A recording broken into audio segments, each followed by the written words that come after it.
Kakang mbok kaya kebeneran temen. Duh, sangat sih. Lah yo dipun guguraken anggone mertapa dipun guguraken. Kula tuh saking kayangan kula mriki bapak iki jenengan kakang. Duh, sampun pandang. Pandang kula iki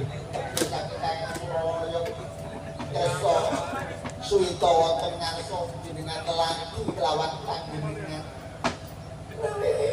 Kesong nanti pasukan kula menika babakan nyerateni tiyang kampung itu wasis banget. Sawijining wanita ingkang saged nyapok nawanane nggih kula Betari Gagal Mayang ngoten. Kanjeng Sri monggo senenganku. Inggih, Kanjeng Sri monggo. Kula menika lagi saking jenengan Yudha Dharma Sugatan menapa mawon kula bakal trila nyalirani menapa ingkang dados panggon panjenengan saporsi. Kacerita sampun manjing dateng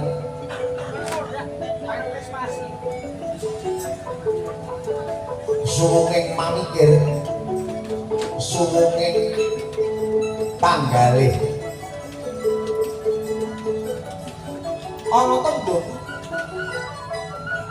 panca indriya panca lima indriya pangangen indriya pamikir dasar begawan cipta ingkang wis kulina ngleremaken mubal nafsu alwamah amara supya kawan mutmainah ana gondo orang dinambur ana roman ora dinulu ana swara ora dikirngake pamikir wis ora menggawe apa-apa mriku begawan cipta ning anglapane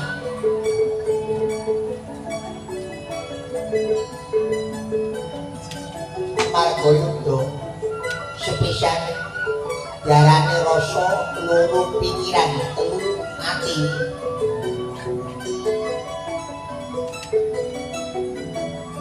pamikire wis ora dianglake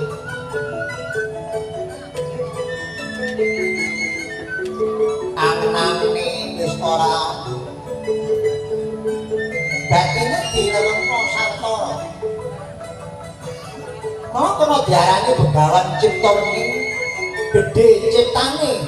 kepengin duwe gegayuhan apa wae duwe karep apa duwe ketekatan apa iku mawa rasane pamikir kalau kena diarani ciptane yen kena diarani begawan Mintaraga minta nyuwun raga pribadi sumambenging cipta kelawan batin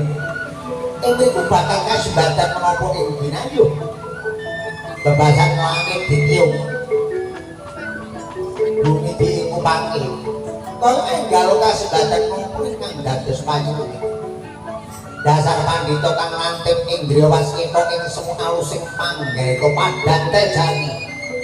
ing ana kaelokan para ana ing petapan Indrakila ana barang kang dudu gedhene Betari Gagal Mayang Betari Kuwawanti kena dayane barat sanganipun katut ing samira tambuh marang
jeneng kita ana sawijining brahmana nanging kok isih muda tumaruna wis kenceng ketekane dadi pandhita nglakoni tapa brata napakna sukaraga lawan rasa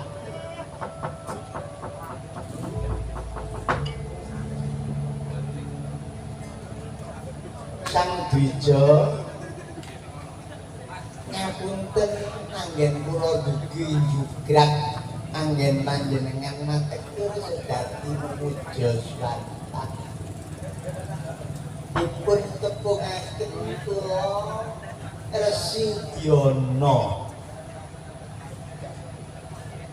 sinebut Resi Upadya Adi panembahan menika sinten nggih kula kok derek mudeng peparatipun Sang Brahmana kacarita sareng wonten prapaning Sang Resi Upadya kejugrak tamaning Sang Begawan ciptaning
wonten sawijining dwija ingkang wonten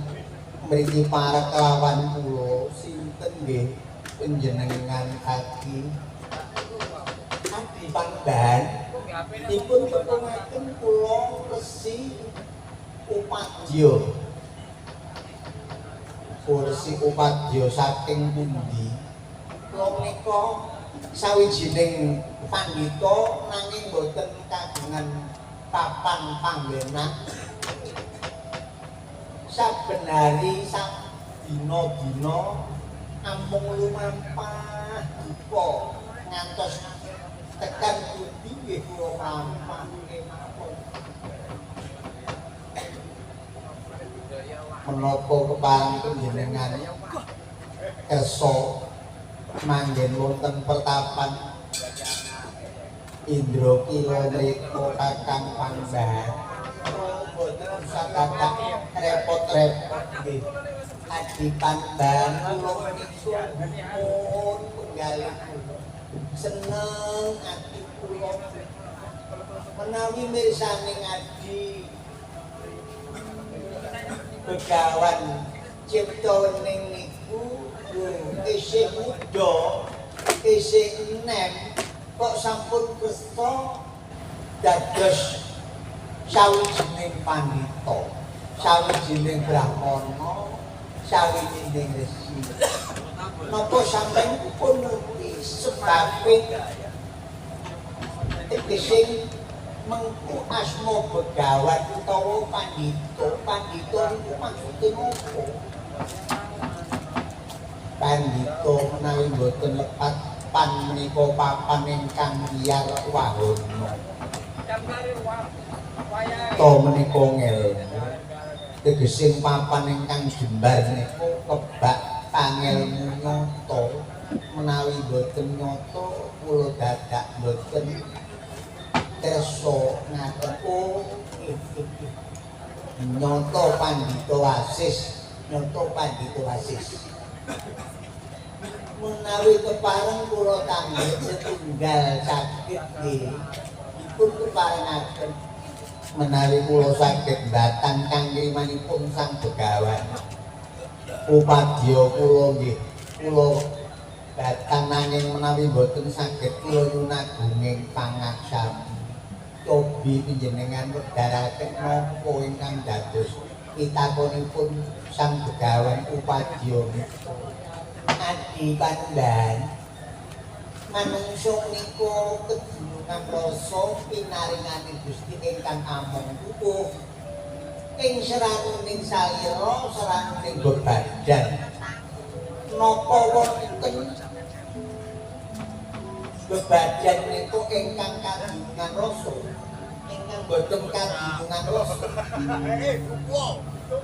Kakang Pangban manungsa menika kadunungan papan kalih ingkang boten kadunungan rasa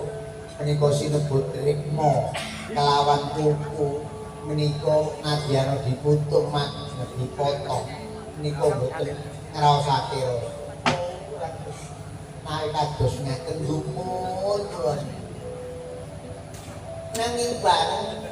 icale anggen kula rasa tentrem rasa gumun kelawan panjenengan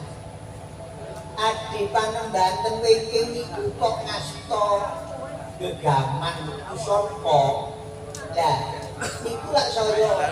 anak kula boten mantep sirina boten picandos menawi Adi Pangban niku sawijining pandhita sawijining brahmana sawijining resi wong pendhita kok sesanding kelawan gegaman amit sewu Kakang Pangban sejatosipun kula brahmana tasih kula menika kalebet sinatriya ingkang dados brahmana satriya ingkang nindakaken darmaning brahmana inggih sampun kapara tamtu menawi kula menika cedhak gegaman sesandingan kelawan gegaman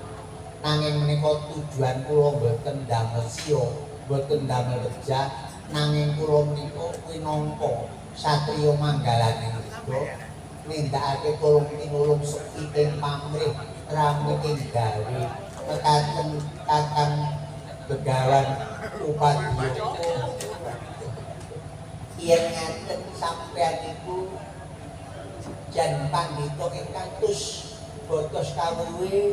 pandhita ingkang lantik ing Dewastika ing semu alusing panggraita puting panicara swinde wonten gaiping pepesthing swinde wonten ngarsaning Gusti ingkang amanah sedina-dina kebulang marang kawula sedina-dina kebulang marang panjenengan sampun ngaten anggen kula ngejokaken dhateng Begawan Tirta pening kula boten manyu menawi padha ingkang adat sang Begawan Upadya sareng sinembah dening Begawan Ciptawening sejati sing sang Batarendra.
Bakal minangkani dene dewa.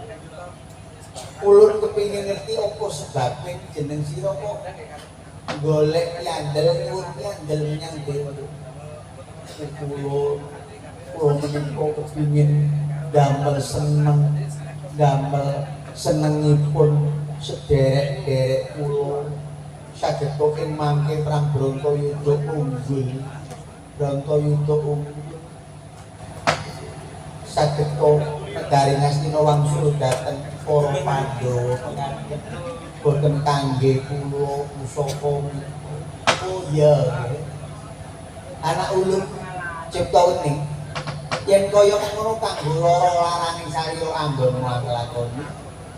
Iki ulun maringi pusaka kang darani pusaka Agul Suraya yaiku pusaka Prasawati mara tanpa nono ditawuh menawi kados ngaten kula tampini pusaka Prasawati.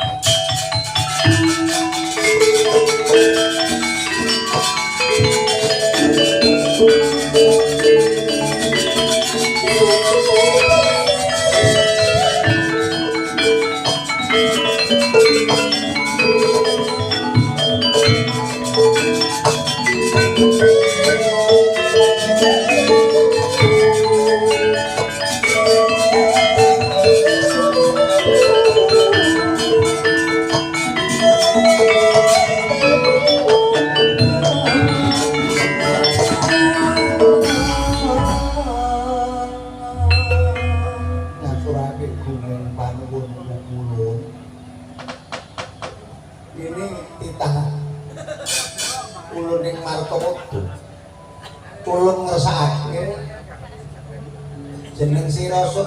Mintasraya awit Suralaya ginebak Nalendra saka Hima Himantaka Prabu Nirbita Prabu Niwata Kawata. Yen pancen Ciptawening bisa gawe apesing Prabu Nirbita ing ana bakal ginanjar dewa nurunake ganjaran widodari 44 iku kena gawe tetimbangan anggon niyasa tumraping dhewe nuningge cobi kula lampane kula mbok menawi kula saged unggul kelawan Prabu Nirbita. Kula percaya yen Begawan Cipta Wening iku bakal bisa ngetasi karya gawe ingsem gawe ing Prabu Nirbita. Wis kaya ngono ulun bali menyang kayangan doga digawa rayu sadung dumadi.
Gus Kakang Semar ya mergo kecugrak pratane Bathara Endra ana ing kene kaki para Endra mriki ya katajen sampun pikantuk piyambelipun iki kaki diarani Prasopati Prasopati niku saka agul-aguling kayangan Suraya Gus ning benjang sampun didamel ketawangsul dateng Suraya malih diopeni ingkang permana pendhipun iya Kakang Semar kejabane sapa niku enten apa dina kalenggan iki kayangan Suraya ginempul ginebak Nalendra saka Iman Toko Prabu Miwata kawaca kabeh ing kono jeneng kita nampa parentah kang Antasraya gawe ringking Prabu Nirbita kaya mangkon nggih Gus kula ngomong martapane ana gunung Indrakila Numerta oblik damar ngono dikse damar oblik niku masih gak iso madangi gak jagat sak ora-orane tetep murub gawe pepadang mbok nawa ana peteng dedet niku kanggo lantaran yo dikon nindakaken sepi ing pabrik rapi ing gawe sapa wonge nindakake sepi ing pabrik rame ing gawe wong urip kudu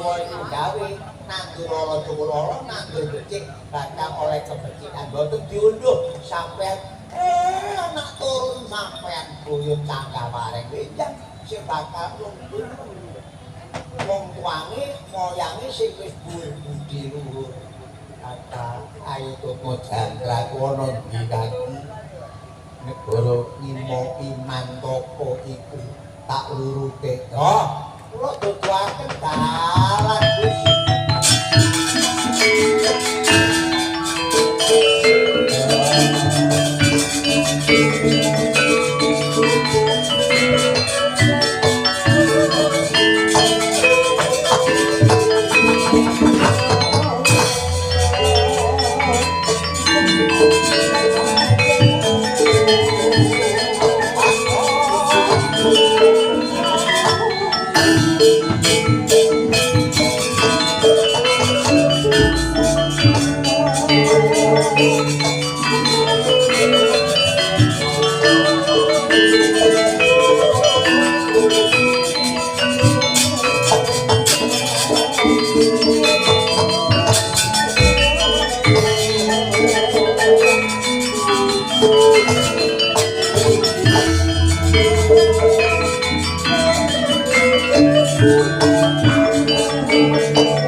Gunung Indrakila ora samar yen iki begawan ciptaning ayo yen ngono aja tumampar bakal mangkat menyang nggoning timo imatoko ayo nyatane sliramu pengin gawe patine Gustiku Prabu Nirbita aja nganti jemangkah yen gulundung sirahe patih kerta dinulat apa abemu tak gawe pati dina samangka pangaran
Suregat sing cilik utama temen kakung araning wong lanang. Medal ira ana medan. Medal iku medan panggonane wong ayu dasar. Maca wonten bojo pira tansih. Maca wonten balangaken bojo kamantan sisih pembalangi iki jangga pira bumi. Jangga bumi nyaman topot dirdapan. Dasar Jaya ning Begawan cipta ning apesik pati kerta dinular. Begawan cipta ning kembat-kembat genderane ingkang tumpang sapa.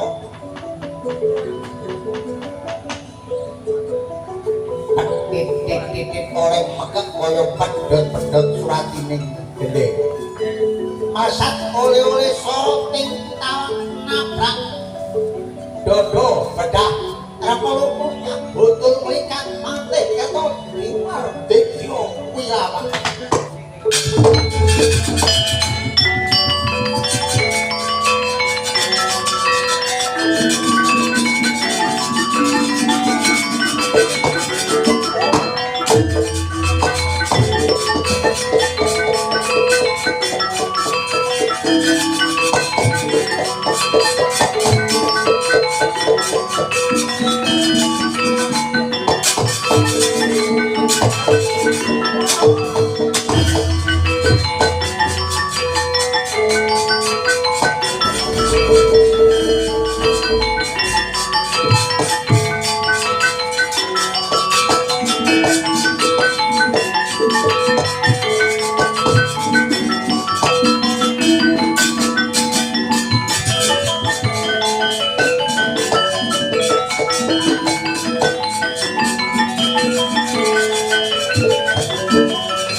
cing mboten wurunga. Terus dibiosi mawon. Iya Kakang, carane kaya ngapa kaki ngluruk nyang Kraton Hima Himantaka. Amit sewu, Gus. Critaning Prabu Nirbitaya Hima Ratu Hima Himantaka Prabu Niwata Kawaca niku kagungan ilmu kang digdaya ngapunjul nggadahi ilmu ngaji gineng Gus duwening ilmu ngaji gineng kaki kaya ngopo nggih saged mirengaken swaraning kewan mirengaken swaraning napa